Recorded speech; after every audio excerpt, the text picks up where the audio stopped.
How's it going, everybody? This is Rob Novakast back with another video. In this one, we're going to be reviewing the movie called Sleepaway Camp, which was released around 1983.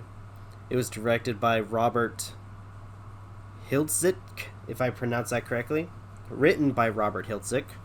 And some of the cast being Felissa Rose, Jonathan Turstein, Karen Fields, Christopher Collett, Michael Kellen, Kathleen Kamhai,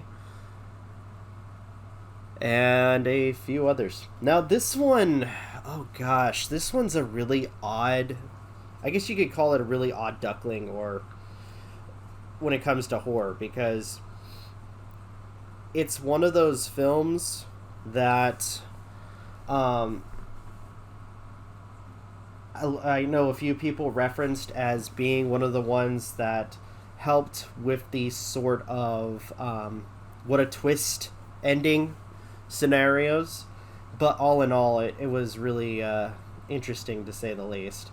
This film was odd. Again, very, very odd. Some of the acting, very, very over the top. And the characters, I'm just going to say a lot of them aren't very likable, and it kind of sets up the whole, and I will say it's the basic camp horror trope where you have a bunch of characters that are really bad people, and in the end they get their comeuppance, and sure enough, that's what happens. Like, almost every single individual who is terrible to the main cast gets their comeuppance, like almost every single one. This movie is also very flawed, especially when it comes to continuity.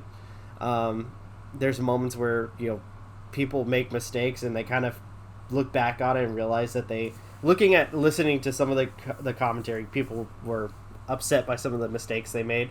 Like, there's a particular scene in this film where a cop shows up near the beginning, and when they need the cop again, I guess he shaved his mustache, so they put just pure black duct tape on his upper lip, and it's clearly duct tape. You have characters, again, who aren't likable, like the pedophile. And yes, there is a freaking pedophile character in a camp film, who, there's no real question to his actions.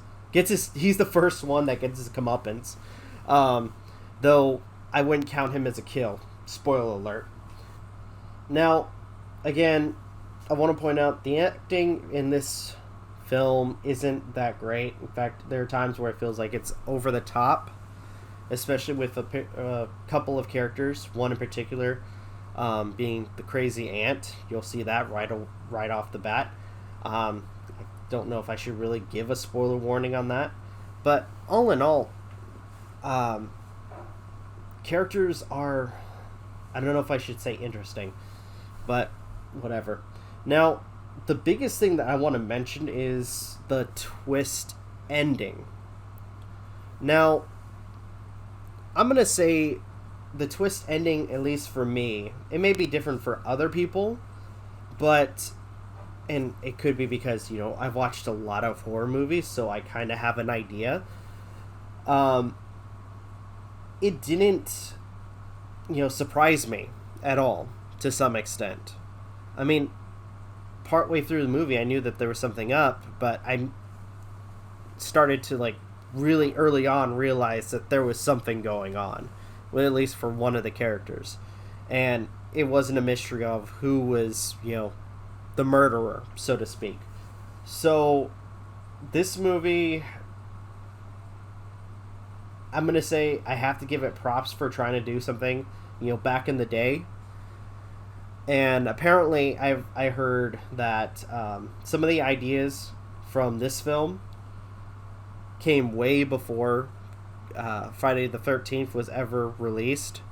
But again, Friday the 13th implemented it first.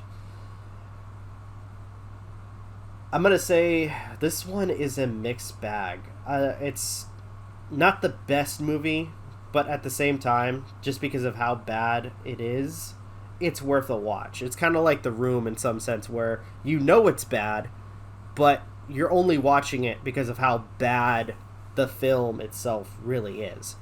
So I think all I'm going to say is go watch it at your own risk. I myself watch it, moving on to whatever I decide to go to next. But all in all, it's your guys' opinions, whether you like it or not. Hello everyone, thank you for stopping by to check out this video. If you guys can, please leave a like, comment, share, subscribe, all that good stuff, as well as follow us on social media. Links are in the description. Check out gaming content from MJ, Aden, and Magi, as well as our daily content on the YouTube channel. Follow us on our podcast, which is 6 p.m. Pacific time on Sundays. From everybody of Novakast, thank you guys for watching, and we will see you in the next video.